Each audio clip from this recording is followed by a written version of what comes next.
नमस्कार, आप देख रहे हैं युवा तक भारत समाचार और मैं हूं आपके साथ ज्योतिका।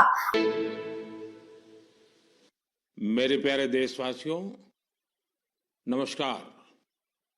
मन की बात में आप सबका स्वागत है।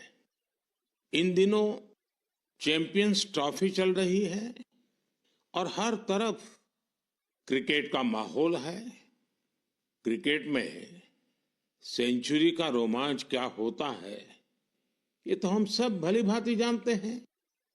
लेकिन आज मैं आप सबसे क्रिकेट नहीं, बल्कि भारत ने स्पेस में जो शानदार सेंचुरी बनाई है उसकी बात करने वाला हूं। पिछले महीने देश इसरो के 100वें रॉकेट की लॉन्चिंग के साक्षी बने हैं। ये केवल एक नंबर नहीं है, बल्कि इससे स्पेस साइंस में नित नई ऊंचाइयों को छूने के हमारे संकल्प का भी पता चलता है। हमारी स्पेस जर्नी की शुरुआत बहुत ही सामान्य तरीके से हुई थी। इसमें कदम कदम पर चुनौतियां थी, लेकिन हमारे वैज्ञानिक विजय प्राप्त करते हुए आगे बढ़ते ही गए। समय के साथ अंतरिक्ष की इस उड़ान में हमारी सफलताओं की लिस्ट काफी लंबी होती चली गई। लॉन्च व्हीकल का निर्माण हो, चंद्रयान की सफलता हो, मंगलयान हो, आदित्य L1 या फिर एक ही रॉकेट से एक ही बार में 104 सैटेलाइट्स को स्पेस में भेजने का अभूतपूर्व मिशन हो। इसरो की सफलताओं का दायरा काफी बड़ा रहा है। बीते 10 वर्षों में ही करीब 460 सैटेलाइट्स लॉन्च की गई हैं और इसमें दूसरे देशों की भी बहुत सारी सैटेलाइट्स शामिल है। हाल के वर्षों की एक बड़ी बात यह भी रही है कि स्पेस साइंटिस्ट की हमारी टीम में नारी शक्ति की भागीदारी लगातार बढ़ रही है। मुझे यह देखकर भी बहुत खुशी होती है कि आज स्पेस सेक्टर हमारे युवाओं के लिए बहुत फेवरेट बन गया है। कुछ साल पहले तक किसने सोचा होगा कि इस क्षेत्र में स्टार्टअप और प्राइवेट सेक्टर की स्पेस कंपनियों की संख्या सैकड़ों में हो जाएगी। हमारे जो युवा जीवन में कुछ थ्रिलिंग और एक्साइटिंग करना चाहते हैं, उनके लिए स्पेस सेक्टर एक बेहतरीन ऑप्शन बन रहा है। साथियों, आने वाले कुछ ही दिनों में हम नेशनल साइंस डे मनाने जा रहे हैं। हमारे बच्चों का, युवाओं का साइंस में इंटरेस्ट और पैशन होना बहुत मायने रखता है। इसे लेकर मेरे पास एक आइडिया है जिसे आप one day as a scientist कह सकते हैं। यानी आप अपना एक दिन एक साइंटिस्ट के रूप में, एक वैज्ञानिक के रूप में बिताकर देखें। आप अपनी सुविधा के अनुसार, अपनी मर्जी के अनुसार कोई भी दिन चुन सकते हैं। उस दिन आप किसी रिसर्च लैब, प्लेनेटोरियम या फिर स्पेस सेंटर जैसी जगहों पर जरूर जाएं। इससे साइंस को लेकर आपकी जिज्ञासा और बढ़ेगी। स्पेस और साइंस की तरह एक और क्षेत्र है जिसमें भारत तेजी से अपनी मजबूत पहचान बना रहा है। ये क्षेत्र है एआई, यानी आर्टिफिशियल इंटेलिजेंस। हाल ही में मैं एआई के एक बड़े सम्मेलन में हिस्सा लेने के लिए पेरिस गया था। वहां दुनिया ने इस सेक्टर में भारत की प्रगति की खूब सराहना की। हमारे देश के लोग आज एआई का उपयोग किस किस तरह से कर रहे हैं, इसके उदाहरण भी हमें देखने को मिल रहे हैं। अब जैसे तेलंगाना में आदिलाबाद के सरकारी स्कूल के एक टीचर थोड़ासम कैलाश जी हैं। डिजिटल गीत संगीत में उनकी दिलचस्पी हमारी कई ट्राइबल लैंग्वेज को बचाने में बहुत महत्वपूर्ण काम कर रही है। उन्होंने एआई टूल्स की मदद से कोलामी भाषा में गाना कंपोज कर कमाल कर दिया है। वे एआई का उपयोग कोलामी के अलावा भी कई और भाषाओं में गीत तैयार करने के लिए कर रहे हैं।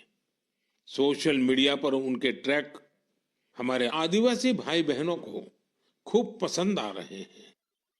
स्पेस सेक्टर हो या फिर एआई, हमारे युवाओं की बढ़ती भागीदारी एक नई क्रांति को जन्म दे रही है।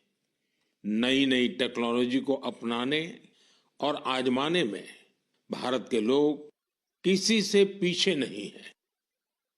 मेरे प्यारे देशवासियों, अगले महीने 8 मार्च को अंतर्राष्ट्रीय महिला दिवस है। यह हमारी नारी शक्ति को नमन करने का एक विशेष अवसर होता है। देवी महात्म्य में कहा गया है, विद्याः समस्ताः तव देवी भेदाः स्त्रियः समस्ताः सकला जगत्सु, अर्थात सभी विद्याएं देवी के ही विभिन्न स्वरूपों की अभिव्यक्ति है और जगत की समस्त नारी शक्ति में भी उनका ही प्रतिरूप है। हमारी संस्कृति में बेटियों का सम्मान सर्वोपरि रहा है।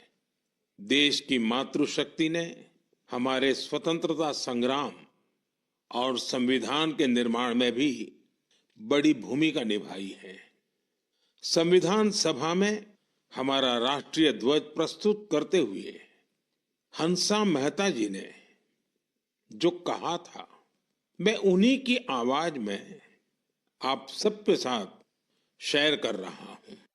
It is in the fitness of things that this first flag that will fly over this august house should be a gift from the women of India.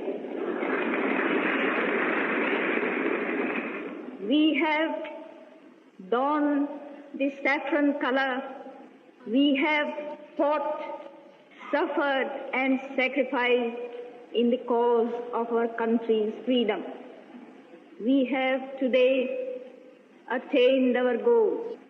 In presenting this symbol of our freedom, we once more offer our services to the nation. We pledge ourselves to work for a great India, for building up a nation that will be a nation among nations. We pledge ourselves for working for a greater cause to maintain the freedom that we have achieved. साथियों, हंसा मेहता जी ने हमारे राष्ट्रीय ध्वज के निर्माण से लेकर उसके लिए बलिदान देने वाली देश भर की महिलाओं के योगदान को सामने रखा था। उनका मानना था कि हमारे तिरंगे में केसरिया रंग से भी ये भावना उजागर होती है। उन्होंने विश्वास व्यक्त किया था कि हमारी नारी शक्ति भारत को सशक्त और समृद्ध बनाने में अपना बहुमूल्य योगदान देगी। आज उनकी बातें सच साबित हो रही हैं। आप किसी भी क्षेत्र पर नजर डालें तो पाएंगे कि महिलाओं का योगदान कितना व्यापक है। साथियों, इस बार महिला दिवस पर मैं एक ऐसी पहल करने जा रहा हूं जो हमारी नारी शक्ति को समर्पित होगी। इस विशेष अवसर पर मैं अपने सोशल मीडिया अकाउंट जैसे एक्स, इंस्टाग्राम के अकाउंट्स, उनको देश की कुछ इंस्पायरिंग वुमेन को एक दिन के लिए सौंपने जा रहा हूं। ऐसी विमेन जिन्होंने अलग अलग क्षेत्रों में उपलब्धियां हासिल की हैं, इनोवेशन किया है, अलग अलग क्षेत्रों में अपनी एक अलग पहचान बनाई है। 8 मार्च को वो अपने कार्य और अनुभवों को देशवासियों के साथ साझा करेंगी। प्लेटफॉर्म भले ही मेरा होगा, लेकिन वहां उनके अनुभव, उनकी चुनौतियां और उनकी उपलब्धियों की बात होगी। यदि आप चाहती हैं कि ये अवसर आपको मिले, तो नमो ऐप पर बनाए गए विशेष फोरम के माध्यम से इस प्रयोग का हिस्सा बने और मेरे एक्स और इंस्टाग्राम अकाउंट से पूरी दुनिया तक अपनी बात पहुंचाए। तो आइए इस बार महिला दिवस पर हम सब मिलकर अदम्य नारी शक्ति को सेलिब्रेट करें, सम्मान करें, नमन करें। मेरे प्यारे देशवासियों, आप में से बहुत सारे लोग ऐसे होंगे जिन्होंने उत्तराखंड में हुए राष्ट्रीय खेलों के रोमांच का आनंद उठाया होगा। देश भर के 11,000 से अधिक एथलीट्स ने इसमें शानदार प्रदर्शन किया। इस आयोजन ने देवभूमि के नए स्वरूप को पेश किया। उत्तराखंड अब देश में स्ट्रांग स्पोर्टिंग फोर्स के रूप में भी उभर रहा है। उत्तराखंड के खिलाड़ियों ने भी शानदार प्रदर्शन किया। इस बार उत्तराखंड 7वें स्थान पर रहा। यही तो पावर ऑफ स्पोर्ट्स है, जो इंडिविजुअल्स और कम्युनिटीज के साथ साथ पूरे राज्य का कायाकल्प कर देती है। इससे जहां भावी पीढ़ियां प्रेरित होती हैं, वहीं कल्चर ऑफ एक्सेलेंस को भी बढ़ावा मिलता है। साथियों, आज देश भर में इन खेलों के कुछ यादगार प्रदर्शनों की खूब चर्चा है। इन खेलों में सबसे ज्यादा गोल्ड मेडल जीतने वाली सर्विसेज की टीम को मेरी बहुत बहुत बधाई। राष्ट्रीय खेलों में हिस्सा लेने वाले हर खिलाड़ी की भी मैं सराहना करता हूं। हमारे बहुत से खिलाड़ी खेलो इंडिया अभियान की देन है।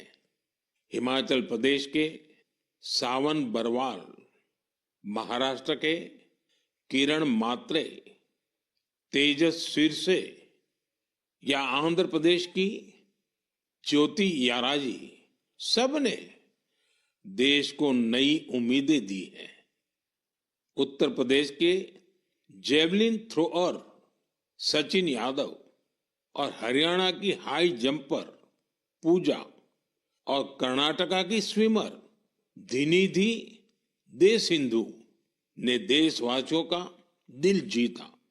इन्होंने 3 नए राष्ट्रीय रिकॉर्ड बनाकर सबको चौंका दिया। इस बार के राष्ट्रीय खेलों में टीनेज चैंपियंस, उनका नंबर हैरान करने वाला है। 15 साल के शूटर गेविन एंटनी, यूपी की हैमर थ्रो खिलाड़ी 16 साल की अनुष्का यादव, मध्य प्रदेश के 19 साल के पोल वाल्टर देव कुमार मीणा ने साबित किया कि भारत का स्पोर्टिंग फ्यूचर बेहद प्रतिभावान पीढ़ी के हाथों में है। उत्तराखंड में हुए नेशनल गेम्स ने ये भी दिखाया कि कभी हार ना मानने वाले जीतते जरूर है। कंफर्ट के साथ कोई चैंपियन नहीं बनता। मुझे खुशी है हमारे युवा एथलीटों के डिटर्मिनेशन और डिसिप्लिन के साथ भारत आज ग्लोबल स्पोर्टिंग पावर हाउस बनने की ओर तेजी से आगे बढ़ रहा है। मेरे प्यारे देशवासियों, देहरादून में नेशनल गेम्स की ओपनिंग के दौरान मैंने एक बहुत ही अहम विषय उठाया है, जिसने देश में एक नई चर्चा की शुरुआत की है। ये विषय है ओबेसिटी, यानी मोटापा। एक फिट और हेल्दी नेशन बनने के लिए हमें ओबेसिटी की समस्या से निपटना ही होगा। एक स्टडी के मुताबिक आज हर 8 में से एक व्यक्ति ओबेसिटी की समस्या से परेशान है। बीते वर्षों में ओबेसिटी के मामले दोगुने हो गए हैं, लेकिन इससे भी ज्यादा चिंता की बात यह है कि बच्चों में भी मोटापे की समस्या 4 गुना बढ़ गई है। WHO का डेटा बताता है कि 2022 में दुनिया भर में करीब 250 करोड़ लोग ओवरवेट थे, यानी आवश्यकता से भी कहीं ज्यादा वजन था। ये आंकड़े बेहद गंभीर है और हम सभी को सोचने पर मजबूर करते हैं कि आखिर ऐसा क्यों हो रहा है। अधिक वजन या मोटापा कई तरह की परेशानियों को, बीमारियों को भी जन्म देता है। हम सब मिलकर छोटे छोटे प्रयासों से इस चुनौती से निपट सकते हैं। जैसे एक तरीका मैंने सुझाया था, खाने के तेल में 10% 10% की कमी करना। आप तय कर लीजिए कि हर महीने 10% कम तेल उपयोग करेंगे। आप तय कर सकते हैं कि जो तेल खाने के लिए खरीदा जाता है, खरीदते समय ही अब 10% कम ही खरीदेंगे। ये ओबेसिटी कम करने की दिशा में एक अहम कदम होगा। मैं आज मन की बात में इस विषय पर कुछ स्पेशल मैसेज भी आप लोगों से शेयर करना चाहता हूं। शुरुआत ओलंपिक मेडलिस्ट नीरज चोपड़ा जी से करते हैं, जिन्होंने खुद सफलतापूर्वक ओबेसिटी पर काबू पाकर दिखाया है। सभी को नमस्ते, मैं नीरज चोपड़ा आज आप सभी को बताना चाहता हूं कि हमारे माननीय प्रधानमंत्री श्री नरेंद्र मोदी जी ने मन की बात में इस बार ओबेसिटी के बारे में चर्चा की है, जो हमारे देश के लिए बहुत ही अहम मुद्दा है। और मैं कहीं ना कहीं इस बात को खुद से भी रिलेट करता हूं, क्योंकि जब मैंने ग्राउंड पे जाना स्टार्ट किया था तो उस टाइम में भी मेरा भी काफी मोटापा था, और मैंने जब ट्रेनिंग स्टार्ट की, अच्छा खाना स्टार्ट किया, तो काफी हेल्थ में मेरे सुधार आया। और उसके बाद जब मैं एक प्रोफेशनल एथलीट बन गया तो उसमें भी मेरी काफी हेल्प मिली।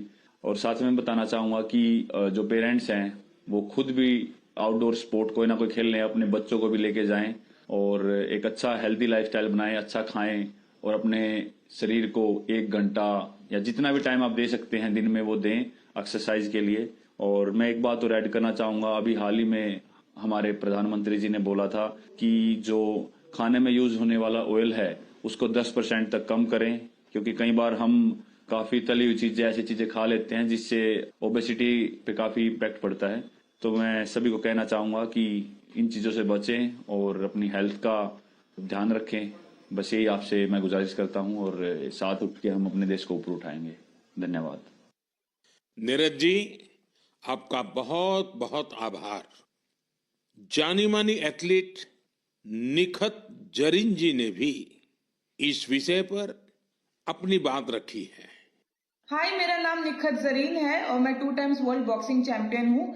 जैसे कि हमारे प्रधानमंत्री नरेंद्र मोदी जी ने मन की बात में ओबेसिटी को लेकर जिक्र किया है, and I think it's a national concern. हमें अपनी हेल्थ को लेकर सीरियस होना चाहिए, बिकॉज मोटापा जितनी जल्दी से फैल रहा है हमारे इंडिया में, उसको हमें रोकना चाहिए और कोशिश यही करनी चाहिए कि हम जितना हो सके हेल्दी लाइफस्टाइल फॉलो करें। मैं खुद एक एथलीट होके कोशिश करती हूँ कि मैं हेल्दी डाइट फॉलो करूँ, बिकॉज अगर मैंने गलती से भी अनहेल्दी डाइट ले लिया या मैंने ऑयली चीजें खा ली तो जिसकी वजह से मेरे परफॉर्मेंस पे इम्पैक्ट पड़ता है और मैं रिंग में जल्दी थक जाती हूँ।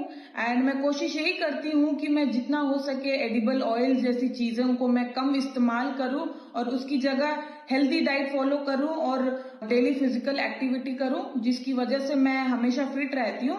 एंड आई थिंक हम जैसे कॉमन लोग जो है, जो डेली जॉब पे जाते हैं, काम पर जाते हैं, एंड आई थिंक हर किसी को हेल्थ को लेकर सीरियस होना चाहिए और कुछ ना कुछ डेली फिजिकल एक्टिविटी करनी चाहिए, जिसकी वजह से हमें बीमारियों जैसे हार्ट अटैक है और कैंसर जैसे बीमारियों से हम दूर रहे और अपने आप को फिट रखें, क्योंकि हम फिट तो इंडिया फिट। निखत जी ने वाकई कुछ अच्छे पॉइंट्स बताए हैं।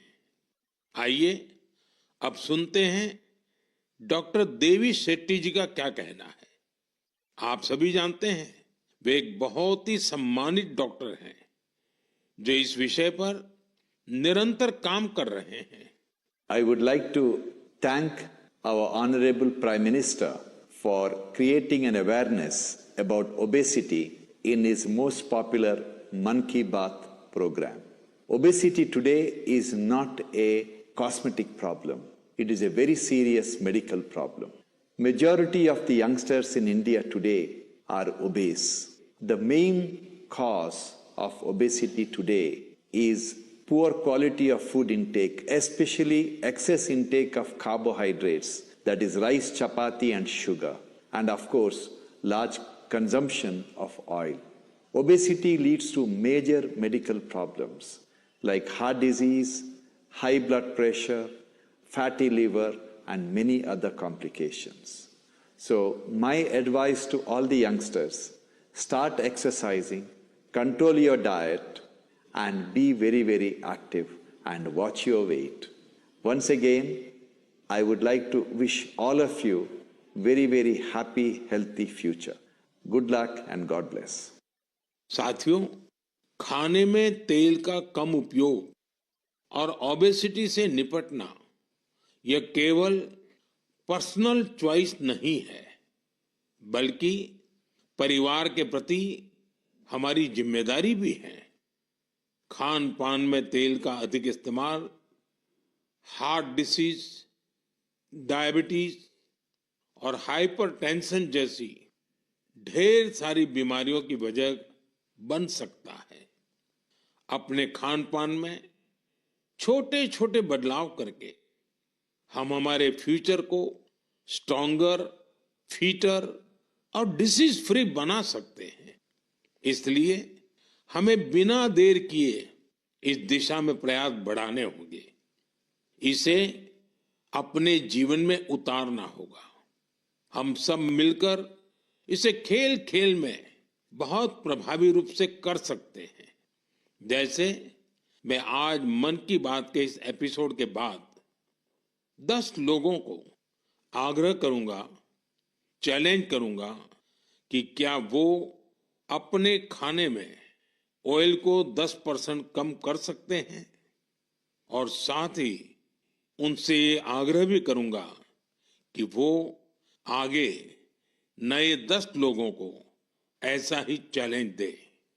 मुझे विश्वास है इससे ओबेसिटी से लड़ने में बहुत मदद मिलेगी। साथियों, क्या आप जानते हैं कि Asiatic lion, Angul, pygmy hogs और लायन टेल मैकाक, इसमें क्या समानता है? इसका जवाब है कि ये सब दुनिया में कहीं और नहीं पाए जाते हैं, केवल हमारे देश में ही पाए जाते हैं। वाकई हमारे यहाँ वनस्पति और जीव जंतुओं का एक बहुत ही वाइब्रेंट इकोसिस्टम है, और ये वन्य जीव हमारे इतिहास और संस्कृति में रचे बसे हुए हैं। कई जीव जंतु हमारे देवी देवताओं की सवारी के तौर पर भी देखे जाते हैं। मध्य भारत में कई जनजातियां बागेश्वर की पूजा करती हैं। महाराष्ट्र में वाघोबा के पूजन की परंपरा रही है। भगवान अयप्पा का भी बाघ से बहुत गहरा नाता है। सुंदरवन में बोन बीबी की पूजा अर्चना होती है, जिनकी सवारी बाघ है। हमारे यहाँ कर्नाटका के हुली वेशा, तमिलनाडु के पुली और केरला के पुलिकली जैसे कई कल्चरल डांसेस हैं जो नेचर और वाइल्ड लाइफ के साथ जुड़े हुए हैं। मैं अपने आदिवासी भाई बहनों का भी बहुत आभार करूंगा क्योंकि वो वाइल्ड लाइफ प्रोटेक्शन से जुड़े कार्यों में बढ़ चढ़कर भागीदारी करते हैं। कर्नाटका के बीआरटी टाइगर रिजर्व में बाघों की आबादी में लगातार वृद्धि हुई है। इसका बहुत क्रेडिट सोलिगा ट्राइब्स को जाता है जो बाघ की पूजा करते हैं। इनके कारण इस क्षेत्र में मैन एनिमल कॉन्फ्लिक्ट ना के बराबर होता है। गुजरात में भी लोगों ने गीर में एशियाटिक लायंस की सुरक्षा और संरक्षण में महत्वपूर्ण योगदान दिया है।